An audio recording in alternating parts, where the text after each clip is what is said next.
உயர்ந்தவர், உமக்கு மேல் ஒருவரும் இல்லையே.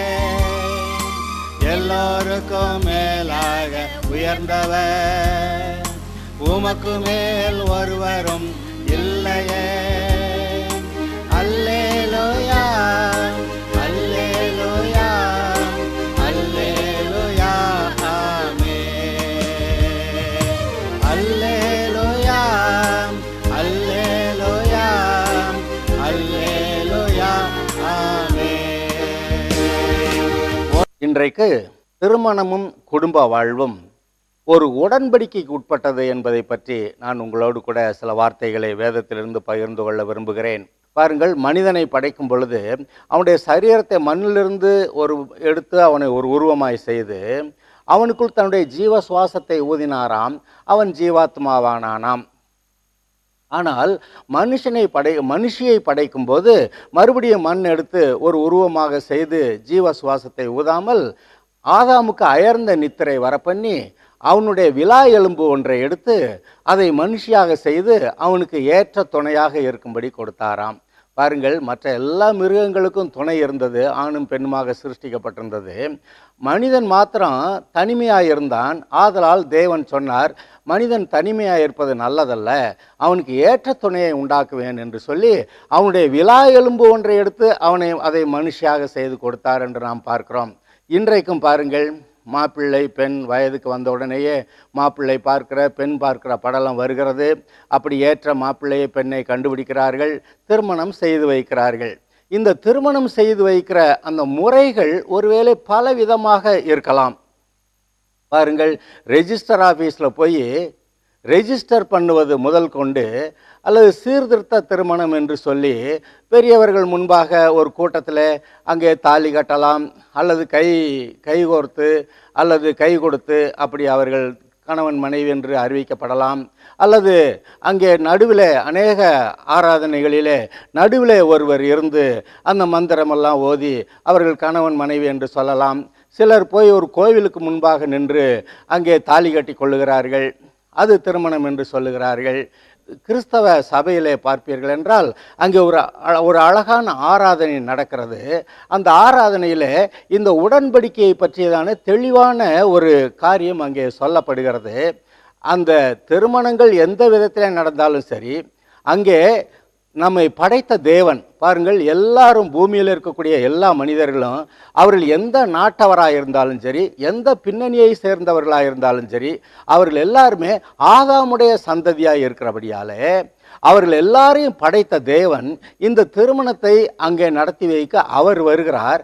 அவர் அந்த திருமணத்தை நடத்தி அவர்களை ஒரே மாம்சமாக இணைத்து வைக்கிறார் என்று வேதம் சொல்லுகிறது.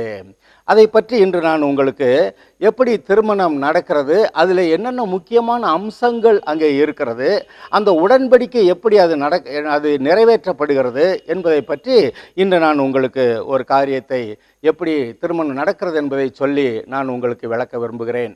சபையில் யாவரும் திருமண ஆராதனைக்காக கூடி வரும் பொழுது குருவானவர் சபையை பார்த்து அவர் சொல்வார், பிரியமானவர்களே, இந்த மாப்பிள்ளையும் பெண்ணையும் திருமணத்தில் இணைப்பதற்காக தேவ சமூகத்திலே நாம் கூடி வந்திருக்கிறோம். திருமண வாழ்வு தேவனால் நியமிக்கப்பட்டது. எல்லா மனிதரும் இதை மேன்மையாக கருத வேண்டும் என்று வேதம் கட்டளையிடுகிறது. நமது ஆண்டவராகிய இயேசு கிறிஸ்து கலிலேயாவில் உள்ள கானா ஊரில் தமது பிரசன்னத்தினாலே இந்த திருமணத்தை ஆசீர்வதித்தார். திருமண வாழ்க்கையை குறித்து ஆண்டவராகிய இயேசு கிறிஸ்து சொல்லுகிறதை கேளுங்கள். ஆதியிலே மனுஷரை உண்டாக்கின தேவன் அவர்களை ஆணும் பெண்ணுமாக உண்டாக்கினார். இதன் நிமித்தம் புருஷனானவன் தன் தகப்பனையும் தாயையும் விட்டு தன் மனைவியோட இசைந்திருப்பான். அவர்கள் இருவரும் ஒரே மாம்சமாயிருப்பார்கள். இவ்விதமாய் அவர்கள் இருவராயிராமல் ஒரே மாம்சமாயிருக்கிறார்கள். ஆகையால் தேவன் இணைத்ததை மனிதன் பிரிக்காதிருக்க கடவன் என்றார் என்று இயேசு சொல்லியதை அங்கே அறிவிப்பார்.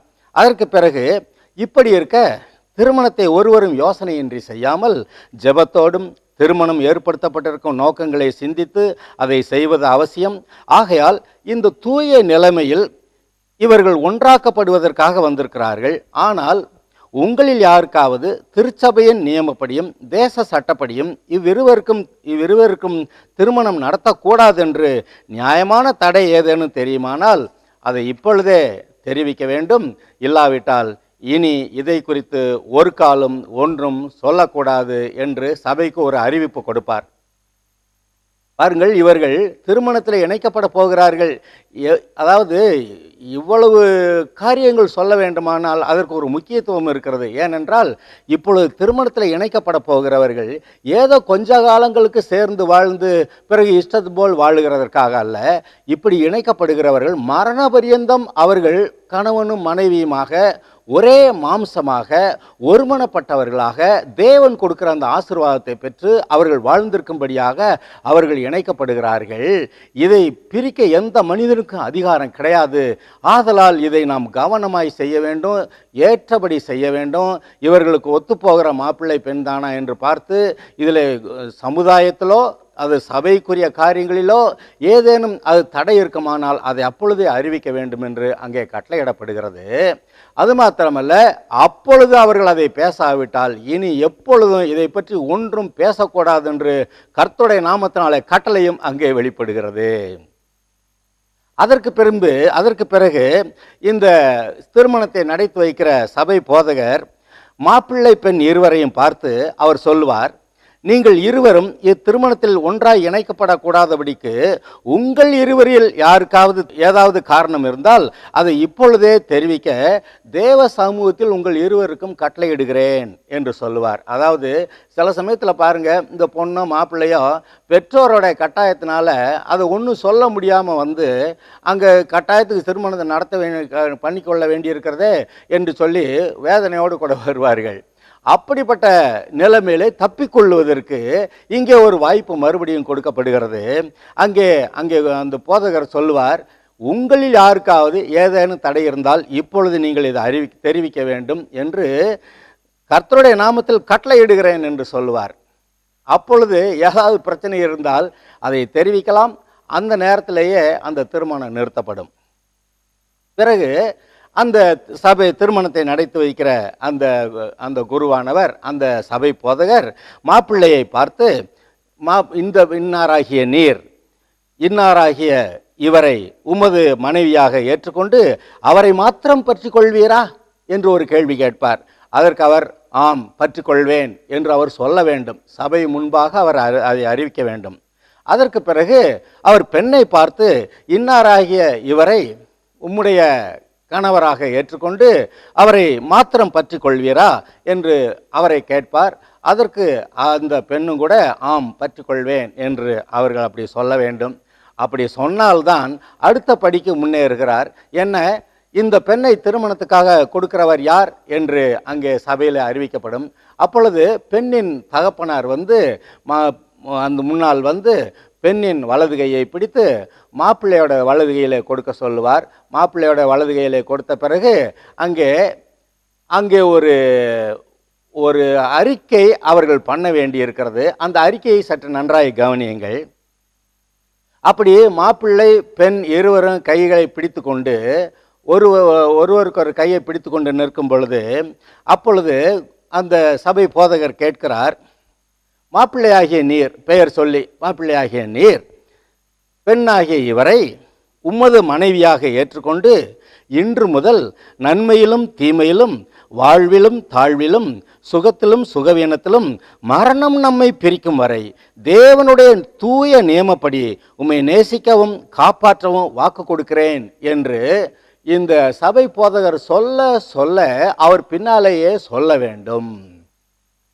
அவர் அப்படி சொன்ன பிறகு அந்த போதகர் அந்த பெண்ணை பார்த்து அவர் இந்த அறிக்கையை மறுபடி சொல்லுகிறார். என்னவென்று சொல்லுகிறேன் பாருங்கள். பெண்ணாகிய நீர் உம்முடைய கணவராக ஏற்றுக்கொண்டு இன்று முதல் நன்மையிலும் தீமையிலும் சுகத்திலும் சுகவீனத்திலும் மரணம் நம்மை பிரிக்கும் வரை தேவனுடைய தூய நியமப்படி உம்மை நேசிக்கவும் காப்பாற்றவும் உமக்கு கீழ்ப்படியவும் வாக்கு கொடுக்கிறேன் என்று போதகர் சொல்ல அந்த பெண்ணும் அப்படி சொல்ல வேண்டும். அப்படி சொன்ன பிறகுதான் அவர் பாருங்கள், அவர் சொல்லுவார், சபையை பார்த்து அவர் அறிவிப்பார், இவ்விருவரும் கொடுத்த வாக்குறுதிகளை தேவன் கேட்டார், நாங்களும் கேட்டோம் என்று சொல்லி அங்கே மாங்கல்யத்தை எடுத்து அவர் வந்து ஜெபித்து அதை ஆசீர்வதிக்க அவர் ஜெபிக்க போகிறார். அந்த மாங்கல்யத்தை எடுத்து கர்த்தருக்கு முன்பாக, ஆண்டவரே, நீர் ஆரம்ப காலம் முதல் மனிதனை உண்டாக்கினது முதல் குடும்பம் குடும்பமாக ஏற்படுத்தினீர், கணவனும் மனைவியுமாக வாழ்ந்திருக்க நீர் கிருபை செய்தீர். இன்றைக்கு கர்த்தாவே, இந்த மாப்பிள்ளையும் இந்த பெண்ணையும் நீர் உம்முடைய சித்தத்தின்படியே இவர்களை கணவனும் மனைவியுமாக இணைத்து வைத்து அவர்களை ஒரே மாம்சமாக நீர் உம்முடைய வேதத்தில் எழுதியிருக்கிறீரே, அவர்கள் ஒரே மாம்சமாய் இருப்பார்கள் என்று, அப்படி ஒரே மாம்சமாய் இருக்கும்படி இவர்களை ஆசீர்வதிக்க வேண்டும் என்று கேட்டு, அதற்கு இந்த திருமணத்துக்கு அடையாளமாக இதோ இந்த தாலி, இதை திருமாங்கல்யம், இதை உம்மிடத்திலே கொண்டு வருகிறேன், கர்த்தாவே நீர் இதை ஆசீர்வதித்து தாரும் என்று அவர் கேட்பார். ஆசீர்வதித்து தாரும் என்று கேட்டு பிறகு அந்த மாங்கல்யத்தை மாப்பிள்ளை இடத்திலே கொடுத்து அவர் அந்த பெண்ணுக்கு கட்ட சொல்லுகிறார். இப்படி அவர் ஜெபித்து காட்டின பிறகு, அந்த திருமாங்கல்யத்தை அணிந்த பிறகு, அவர் அந்த மாப்பிள்ளை அந்த திருமாங்கல்யத்தை கையிலே பிடித்து கொண்டே, பெண்ணுக்கு தாலி கட்டின பிறகு அந்த திருமாங்கல்யத்தை கரத்தில் பிடித்து கொண்டே போதகர் சொல்ல சொல்ல அந்த மாப்பிள்ளை சொல்ல வேண்டுமா, என்னவான் தெரியுமா? உறுதியான நம்பிக்கைக்கும் நிலையான அன்பிற்கும் அடையாளமாக இந்த திருமாங்கல்யத்தை உமக்கு அணிவிக்கிறேன். என்னுடைய சரீரத்தால் உம்மை கனப்படுத்துகிறேன். என் உலக சம்பத்து அனைத்தையும் உம்மோடு கூட பகிர்ந்து கொள்ளுகிறேன் என்று அவர் சொல்ல வேண்டும். அப்படி சொன்ன பிறகு இந்த மாப்பிள்ளையும் இந்த பெண்ணும் ஆகிய இருவரும் தேவனுக்கு முன்பாகவும் இந்த சபைக்கு முன்பாகவும் ஒருவருக்கொருவர் தங்களுடைய வாக்குறுதியை தெரிவித்தபடியால் இவர்கள் தேவனுடைய நியமப்படியும் நாட்டின் சட்டப்படியும் கணவனும் மனைவியுமாய் இருக்கிறார்கள் என்று பிதா, குமாரன், பரிசுத்த ஆவியின் நாமத்தினாலே அறிவிக்கிறேன். ஆமேன். ஆகையால் தேவன் இணைத்ததை மனிதன் பிரிக்காதிருப்பானாக என்று சொல்லி அந்த புது தம்பதிகளை அவர் ஆசீர்வதித்து தேவ சமூகத்திலே ஜெபம் பண்ணுவார். ஒரு ஆசீர்வாதமும் தேவனுடைய நாமத்தினாலே அங்கே கொடுக்கப்படுகிறது. இப்படித்தான் திருமணம் நடத்தப்படுகிறது. அதாவது பல இடங்களிலே பலவிதமான மாதிரிகளாக திருமணங்கள் நடந்திருந்தாலும் கூட, சில சமயத்தில் எங்கேயோ போய் ஒரு இடத்துல தாலியை கட்டி கொண்டார்கள். சில சமயத்தில் போய் போலீஸ் ஸ்டேஷனில் போய் பொண்ணு மாப்பிள்ளை மாத்திரம் அங்கே போய் நின்றுக்கிட்டு எங்களுக்கு திருமணம் செய்து வையுங்கள் என்று சொல்லும் பொழுது போலீஸ் ஸ்டேஷனில் கூட திருமணத்தை நடத்தி வைக்கிறார்கள். இவ்வளவு என்னவெல்லாம் எப்படியெல்லாம் நடந்திருந்தாலும் இந்த உள்ளான கருத்துகள் அங்கே இருக்கின்றன. அதை நாம் புரிந்து கொள்ள வேண்டும். இப்படியாக மாப்பிள்ளை மரண பரியந்தமும் நான் உன்னை காப்பாற்றுவேன் என்று சொல்லி கொடுக்கிற வாக்குறுதி, அதே போல பெண் மரண பரியந்தம் நான் உம்மோடு கூட சேர்ந்து உமக்கு பிரியமாக கீழ்ப்படிந்து நான் இப்படி வாழ்ந்திருப்பேன் என்று சொல்லுகிற அந்த வாக்குறுதியை அவர்கள் கொடுக்கிறார்கள் என்பதை நாம் புரிந்து கொள்ள வேண்டும். பாருங்கள், இந்த மாப்பிள்ளை பெண்ணை திருமணத்தில் இணைத்து வைப்பதற்கு அங்கே 2 குடும்பத்தாரும் வந்திருப்பார்கள். அங்கே 2 குடும்பத்தாருடைய நண்பர்களும் உறவினர்களும் வந்து இந்த திருமணத்தை ஆசீர்வதிக்க வாழ்த்த அவர்கள் வந்திருப்பார்கள். இதில் மிக விசேஷமான காரியம் என்னவென்றால், தேவனாகிய கர்த்தர் வானத்தையும் பூமியையும் படைத்தவர், இந்த மனிதனை படைத்தவர். ஆதாமின் சந்ததியாக இன்றைக்கு எல்லாரும் இருக்கிறபடியாலே எந்த நாட்டவராக இருந்தாலும் சரி, எந்த பின்னணியில் இருக்கக்கூடியவராக இருந்தாலும் சரி, திருமணம் என்று நடக்கிறது என்றால் அங்கே இயேசு வருகிறார். அவரே வந்து இவர்களை திருமணத்தில் இணைத்து வைக்கிறார். அவர்களை ஒரே மாம்சமாக அவர்களை இணைத்து ஆசீர்வதிக்கிறார் என்று வேதம் சொல்லுகிறது.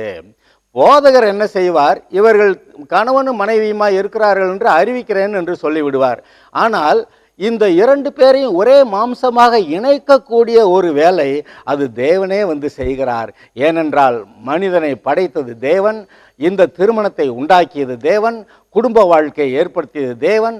ஆதலால் ஒவ்வொரு திருமணத்திலும் தேவனே வந்து அங்கே நின்று அவர்களை இணைத்து வைக்கிறார். அவர்களை தேவன் எப்படி குடும்ப வாழ்வு இருக்க வேண்டும் என்று அவர் தீர்மானித்திருந்தாரோ அதுபோல வாழட்டும் என்று சொல்லி அவர் ஆசீர்வதிக்கவும் செய்கிறார். இன்னொரு காரியத்தை நான் உங்களுக்கு சொல்ல விரும்புகிறேன். இந்த திருமணமானது ஒரு உடன்படிக்கைக்குட்பட்டது. அதாவது இங்கே நான் வாசித்தோம், பார்த்தீர்களா? பாருங்கள், தேவனுடைய தூய நியமப்படி உம்மை நேசிக்கவும் காப்பாற்றவும், எது வரைக்கும்? மரணம் நம்மை பிரிக்கும் வரை. அதுக்கு முன்பாக இவர்கள் பிரிந்து போகிறதற்கு வாய்ப்பே கிடையாது. வேதத்திலே அங்கே அதிகாரமே கிடையாது.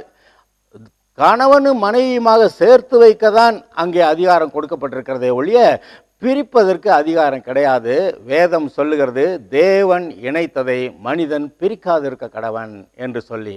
ஆக இப்படி மரண பரியந்தமும் சேர்ந்து வாழ்ந்திருக்கிற ஒரு இணைப்பு, ஒரு பிணைப்பு, அங்கே ஒரு உறவு உண்டாகிறபடியால இது ஒரு உடன்படிக்கைக்குட்பட்டது என்று நாம் சொல்லுகிறோம்.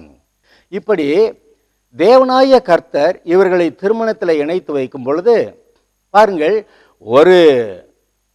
ஒரு மனிதன் ஒரு மனுஷி, கணவன் மனைவி, 2 பேர் இவர்களுக்குள்ளே தான் இந்த உடன்படிக்கையை ஒழிய இதற்கு அதிகமாக அங்கே இடம் கிடையாது என்று நான் உங்களுக்கு சொல்ல விரும்புகிறேன்.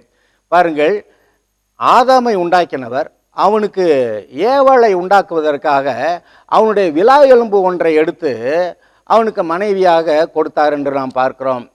பாருங்கள், ஆதாமை அவனுக்கு துணை வேண்டும் என்று சொல்லி அங்கே ஒரு விலா எலும்புக்கு பதிலாக 2-3 விலா எலும்பை எடுத்து 2-3 மனுஷியை செய்து கொடுத்தாருங்க. அப்படி சொல்லப்படவில்லை. ஒரு மனிதனுக்கு ஒரு மனுஷி என்ற கணக்கு தான் வேதத்திலே சொல்லப்பட்டிருக்கிறது. இதற்கு அதிகமாய் வரக்கூடிய எல்லாம் ஒரு தவறான ஒரு உறவாய் வருகிறது. அது ஆசீர்வாதங்களை கெடுக்கிறது. பாருங்கள், தேவன் ஏற்படுத்திய இந்த திருமணம் எப்படி என்று சொன்னால், பரலோகத்திலே நாம் எப்படி தேவனோடு கூட சந்தோஷமாய் அங்கே இருப்போமோ அதற்கு அடையாளமாக, சாயலாக, நிழலாக இந்த பூமியிலே மனுக்குலமானது கணவனும் மனைவியுமாக அவ்வளவு சந்தோஷமாய் வாழ்ந்திருக்கிற பரலோகம் போல ஒரு வாழ்க்கையை தேவன் இந்த குடும்ப வாழ்க்கையிலே கொடுக்கிறார். அதை பாருங்கள், இந்த பரலோகம் போல வாழ்க்கையை காத்து கொள்ள வேண்டியது நம்முடைய பொறுப்பாக இருக்கிறது. ஆனால் ஒரு சிலர் என்ன செய்கிறார்கள் தெரியுமா? இந்த குடும்ப உறவுக்கு வெளியே சில விதமான உறவுகளை உண்டாக்குகிறபடியாலே அங்கே அநேக பிரச்சனைகளை உண்டு பண்ணுகிறார்கள். பாருங்கள், இங்கே தேவன் சொல்லுகிறார், உங்கள் சரீரங்கள் கிறிஸ்துவின் அவயவங்கள் என்று அறியீர்களா? அப்படி இருக்க நான் கிறிஸ்துவின் அவயவங்களை வேசியின் அவயவங்களாக்கலாமா? அப்படி செய்யலாகாதே.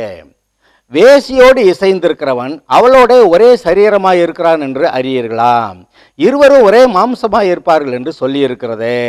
பாருங்க, ஒரு மனிதன் குடும்ப உறவை விட்டு வெளியே போய் ஒரு வேசியோடு கூட அவன் தொடர்பு கொள்வான் என்றால் அவன் அங்கே என்ன நடந்து விடுகிறதாம், அந்த வேசியோடு கூட இவனும் ஒரே மாம்சமாகி விடுகிறான் என்று அங்கே சொல்லப்படுகிறது. மனைவியோடு மட்டும்தான் அவன் ஒரே மாம்சமாக இருக்கும்படி அவனுக்கு அங்கே அதிகாரம் கொடுக்கப்பட்டிருந்தது. ஆனால் வேசியோடு போகும் பொழுது பாருங்கள், இவன் அங்கே அந்த தன்னுடைய சரீரத்தை தீட்டுப்படுத்துகிறான், தன்னுடைய குடும்பத்தையே அவன் தீட்டுப்படுத்துகிறான். அதே போல அந்த ஸ்திரீயும் கூட வேறு ஒரு உறவை நாடி போவாள் என்றால், விபசாரத்துக்கு போவாள் என்றால் அங்கே அவளும் தன்னுடைய சரீரத்தை தீட்டுப்படுத்துகிறாள். ஆதலால் அந்த குடும்ப உறவு நன்றாய் இருக்காது. அது பாருங்கள், அது நிச்சயமாக அநேக வேதனைகளையும் அநேக சாபங்களையும் கொண்டு வருகிறதா இருக்கிறது. தேவன் ஏற்படுத்திய குடும்பம் இப்படித்தான் இருக்கிறது என்று சொன்னால் அதை அப்படி காத்து கொள்ளும் பொழுது உண்மையிலேயே பெரிய சந்தோஷம் நம்மை ஆட்கொள்ளும். நாம் ஆசீர்வதிக்கப்பட்டிருப்போம். அதுக்கு மேல் சொல்லப்பட்டிருக்கிறது, வேசித்தனத்துக்கு விலகி ஓடுங்கள். மனுஷன் செய்கிற எந்த பாவமும் சரீரத்துக்கு புறம்பாய் இருக்கும். வேசித்தனம் செய்கிறவனோ தன் சுய சரீரத்துக்கு விரோதமாய் பாவம் செய்கிறான். உங்கள் சரீரமானது நீங்கள் தேவனாலே பெற்றும் உங்களில் தங்கி இருக்கிற தேவனுடைய ஆவியினுடைய ஆலயமாய் இருக்கிறது என்று நீங்கள் அறியீர்களா? கிரயத்துக்கு கொள்ளப்பட்டீர்களே, ஆகையால் தேவனுக்கு உடையவர்களாகிய நீங்கள் உங்கள் சரீரத்தினாலும் உங்கள் ஆவியினாலும் தேவனை மகிமைப்படுத்துங்கள். நீங்கள் கணவன் மனைவியாக நீங்கள் சேர்ந்து வாழ்ந்து குடும்பமாக, கற்புள்ள குடும்பமாக நீங்கள் வாழ்ந்து உங்களுடைய சரீரத்தை வேறு எந்த விதத்திலும் கரைப்படுத்தாமல் தீட்டுப்படுத்தாமல் நீங்கள் பரிசுத்தமாய் வாழ்ந்து நீங்கள் சந்தோஷமாயிருந்து தேவனை மகிமைப்படுத்துங்கள் என்று இங்கே இந்த வேதம் சொல்லுகிறது. குடும்பமானது கணவன் மனைவி எப்படி இருக்க வேண்டும் என்று அங்கே இருக்கிறதை நான் உங்களுக்கு வாசித்து காட்டுகிறேன். கிறிஸ்து சபைக்கு தலையாய் இருக்கிறது போல புருஷனும் மனைவிக்கு தலையாய் இருக்கிறான். அவரே சரீரத்துக்கும் இரட்சகராய் இருக்கிறார். கிறிஸ்து சபைக்கு தலையாய் இருக்கிறது போல புருஷனும் மனைவிக்கு தலையாய் இருக்கிறான். சரி, ஆகையால் சபையானது கிறிஸ்துவுக்கு கீழ்ப்படுகிறது போல மனைவி சொந்த புருஷனுக்கு கீழ்ப்படிந்திருக்க வேண்டும். பாருங்க, புருஷனுக்கு மனைவி கீழ்ப்படிந்திருக்க வேண்டும். அதுபோல புருஷர்களே, உங்கள் மனைவிகளில் அன்பு கூறுங்கள். அப்படியே கிறிஸ்துவும் சபையில் அன்பு கூர்ந்து தாம் அதை திருவசனத்தை கொண்டு தண்ணீர் முழுக்கினால் சுத்திகரித்து பரிசுத்தமாக்குகிறதற்கும் கரைதிரை முதலானவைகள் ஒன்றும் இல்லாமல் பரிசுத்தமும் பிழையற்றதுமாய் மகிமையுள்ள சபையாக அதை தமக்கு முன் நிறுத்தி கொள்வதற்கும் தம்மை தாமே அதற்கு ஒப்பு கொடுத்தார்.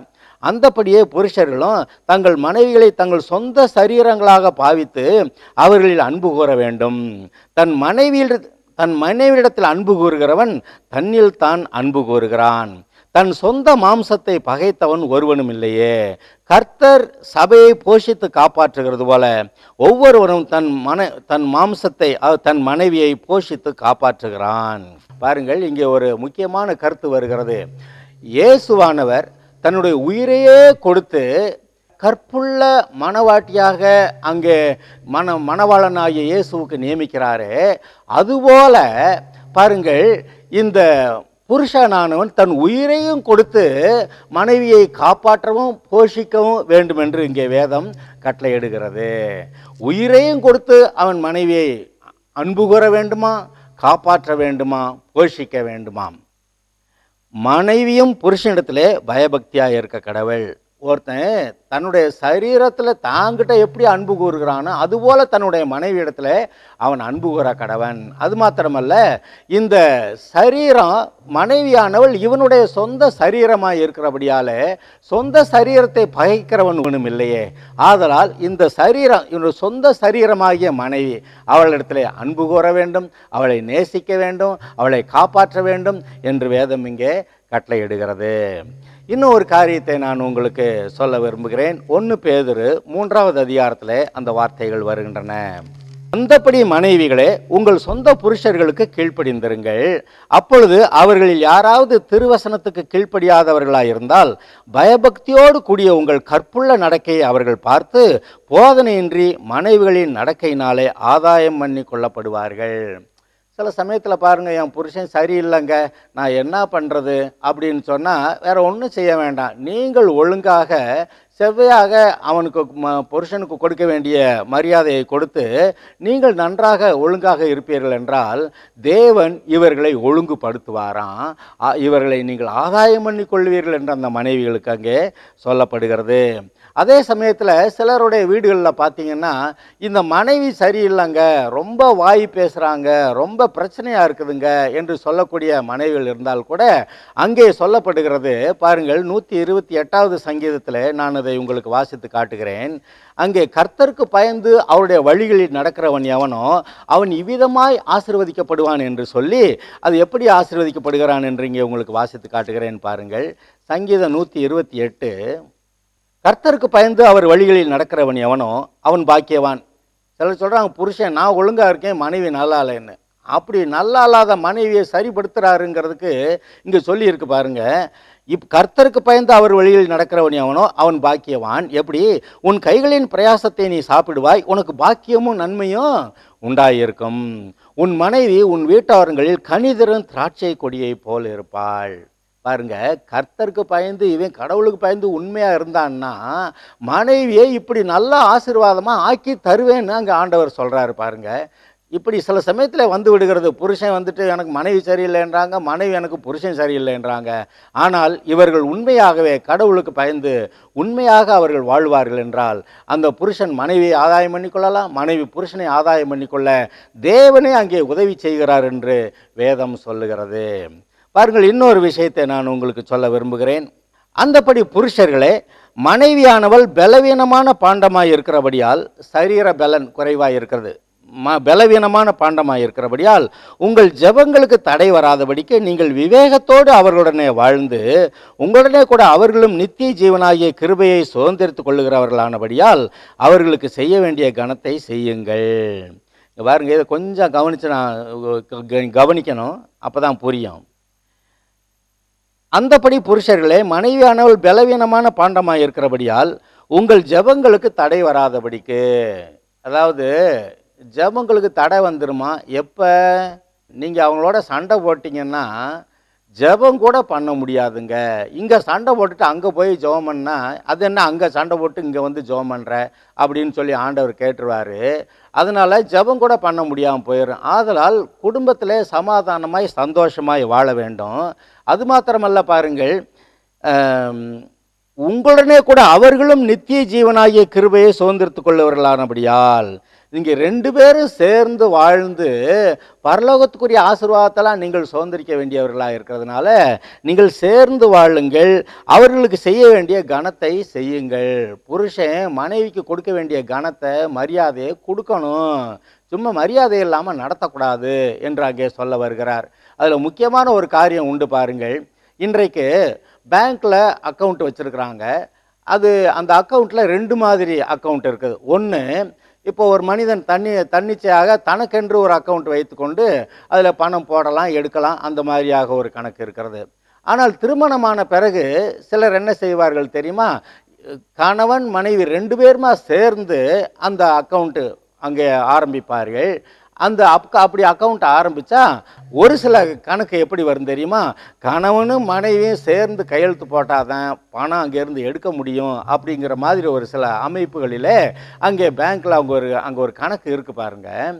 அதுபோல பாருங்கள், பரலோகத்தில் தேவனுடைய ஆசீர்வாதத்தை அங்கிருந்து நாம் பெற்றுக்கொள்வதற்கு இங்கே கணவன் மனைவி சண்டை ஓட்டுட்டு போய் அங்கே ஆசீர்வாதம் கேட்டால் கிடைக்காது.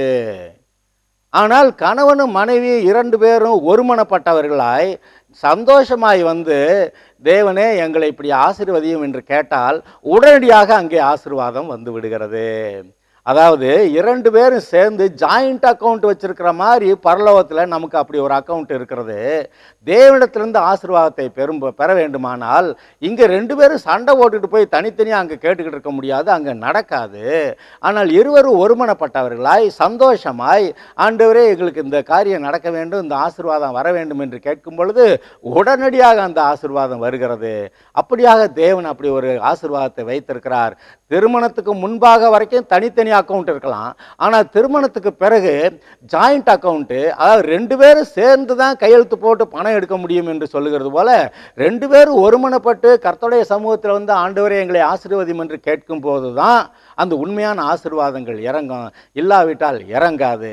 ஆதலால் இதை சற்று நாம் நன்றாய் கவனிக்க வேண்டும். அருமையான தேவ பிள்ளைகளே, பாருங்கள், திருமணமானது இப்படி கணவனுக்கும் மனைவிக்கும் இடையே இருக்கக்கூடிய ஒரு உடன்படிக்கையாக இருக்கிறது. இது ஏதோ சில காலங்களுக்கு இருந்து விட்டு பிறகு சண்டை போட்டுட்டு அப்புறம் இஷ்டத்துக்கு வாழக்கூடிய அப்படிப்பட்ட ஒரு வாழ்க்கை அல்ல. மரணமே இவர்களை பிரிக்க முடியும், வேற எந்த விதத்தில் இவர்கள் பிரிக்கப்பட முடியாது என்று சொல்லி அப்பேற்பட்ட ஒரு உடன்படிக்கையாக இந்த திருமணம் ஏற்படுத்தப்பட்டிருக்கிறது. அது மாத்திரமல்ல, இவர்கள் 2 பேரும் ஒருமனப்பட்டவர்களாய் வாழ்ந்திருக்கும் போதுதான் தேவனுடைய ஆசீர்வாதத்தை பரிபூர்ணமாய் பெறுகிறார்கள் என்று அங்கே சொல்லப்பட்டிருக்கிறது. ஒரு புருஷன் பாருங்க, குடும்பத்து தலைவனா இருக்கிறதுனால அவன் குடும்பத்தை நடத்துவதற்கான பொறுப்பு அவனுக்கு கொடுக்கப்பட்டிருக்கிறது. எப்படி வேலை செய்ய வேண்டும், எப்படி சம்பாதிக்க வேண்டும், எப்படி மனைவியை போஷிக்க வேண்டும், உடுத்துவிக்க வேண்டும், காப்பாற்ற வேண்டும், எப்படி பிள்ளைகளை கவனிக்க வேண்டும் என்று ஓவரால் சூப்பர்விஷன் அங்கே அந்த புருஷனுக்கு கொடுக்கப்பட்டிருக்கிறது. அதே சமயத்தில் மனைவியும் கூட அந்த மாதிரியா நன்றாக வாழலாம். அதற்கு ஒரு எடுத்துக்காட்டை நான் உங்களுக்கு வேதத்திலிருந்து வாசித்து காட்டுகிறேன். நீதிமொழிகள் 31வது அதிகாரத்தில் ஒரு சில வசனங்களை நான் உங்களுக்கு வாசித்து காட்டுகிறேன். அந்த மனைவியானவள் குடும்பத்தில் அவள் கர்த்தருக்கு பிரியமாய் நன்றாய் செயல்படும் பொழுது எப்படி இருக்கிறதா, அவள் உடை பலமும் அலங்காரமாய் இருக்கிறது, வருங்காலத்தை பற்றி மகிழுகிறாள், தன் வாயை ஞானம் விளங்க திறக்கிறாள், தயையுள்ள போதகம் அவள் நாவின் மேல் இருக்கிறது. அவள் சோம்பலின் அப்பத்தை புசியாமல் தன் வீட்டு காரியம் எப்படி நடக்கிறது என்று கண்ணோக்கமாய் இருக்கிறாள். அவள் பிள்ளைகள் எழும்பி அவளை பாக்கியவதி என்கிறார்கள். அவள் புருஷனும் அவளை பார்த்து, அநேகம் பெண்கள் குணசாலிகளாய் இருந்ததுண்டு, நீயோ அவர்கள் எல்லாருக்கும் மேற்பட்டவள் என்று சொல்லி அவளை புகழுகிறான். சௌந்தரியம் வஞ்சனை உள்ளது, அழகும் வீண், கர்த்தருக்கு பயப்படுகிற ஸ்திரீயே புகழப்படுவாள். அப்படியாக எழுதப்பட்டிருக்கிறது. பாருங்கள், அந்த புருஷன் வந்து சொல்லுவானா, அநேகம் பெண்கள் குணசாலிகளாக இருந்தது உண்டு, நீயோ அவர்கள் எல்லாருக்கும் மேற்பட்டவள் என்று அங்கே சொல்லுகிறானாம். தன்னுடைய அன்பை அவள் மேல் சொரிகிறானாம். பாருங்கள், புருஷனுக்கு மனைவியானால் மரியாதையை கொடுக்க வேண்டும். மரியாதையை கொடுத்தாதான் அவன் தைரியமாக போய் எல்லா காரியங்களையும் நன்றாய் செய்யக்கூடியவனாக இருப்பான். அப்படி இல்லாமல் நீ எல்லாம் ஒரு ஆம்பளை ஐயா அப்படின்னு கேட்டுட்டா போச்சு பாருங்க, அவனுக்கு இருக்கக்கூடிய இருதயத்தில் இருக்க பலனெல்லாம் போயிருங்க. அதுக்கப்புறம் அவனால் நல்லா வேலை செய்ய முடியாது. அதாவது ஒரு ஒரு வண்டியில் பெட்ரோல் ஊற்றி ஓட்டணும்னா பெட்ரோல் ஊற்றுறதாக தான் அந்த வண்டி நல்லா போகும். பெட்ரோல் ஊற்றுறது பதிலாக மண்ணெண்ணெயை ஊற்றி ஓட்டுனா அது எங்கேயாவது போய் இடத்துல நின்றுக்கிறோம் பாருங்க. அதுபோல் இந்த புருஷனுக்கு அந்த மனைவியானவள் கொடுக்கக்கூடிய அந்த மரியாதை இருக்கிறதே, அதான் பெட்ரோல் ஊற்றுற மாதிரி. அதே போல் புருஷன் தன் மனைவிக்கு அன்பு காட்ட வேண்டும். அதுதான் அவளுடைய வாழ்க்கையில் அந்த வண்டிக்கு பெட்ரோல் ஊற்றுற மாதிரி. புருஷனானவன் தன் உயிரையும் கொடுத்து மனைவியை நேசிக்க வேண்டும் என்று வேதம் சொல்லுகிறது. அப்படி இருக்கும் பொழுது உங்களுடைய குடும்ப வாழ்க்கை ஆசீர்வாதமாக இருக்கும். அருமையானவர்களே, இப்படி தேவன் உண்டாக்கிய நியமங்களின்படி நம்முடைய குடும்பத்தை நாம் நடத்த தேவனுடைய உதவி தேவைப்படுகிறது. அருமையானவர்களே, பாவம் இருக்கும்போது குடும்பத்தை அது பிரிக்கிறது, சண்டை வருகிறது, குழப்பங்கள் வருகிறது. ஆதலால் அருமையானவர்களே, தேவன் ஏற்படுத்திய குடும்பத்திலே பரிபூர்ண ஆசீர்வாதத்தை பெற்றுக்கொள்ளும்படியாக இயேசு கிறிஸ்துவை உங்களுடைய ஆண்டவராக இரட்சகராக ஏற்றுக்கொள்ளுங்கள். நம்முடைய வாழ்க்கையில் இருக்கக்கூடிய பாவங்கள் தொலையும். அங்கே குடும்பத்தில் சந்தோஷமும் சௌக்கியமும் அங்கே ஆசீர்வாதமும் பரிபூர்ணமாய் உண்டாகும். நீங்கள் ஆசீர்வாதமாக வாழ்ந்து நீங்கள் தேவனுக்கு மகிமையாக நல்ல சாட்சிகளாக இருப்பீர்கள். கர்த்தர் உங்களை ஆசீர்வதிப்பாராக.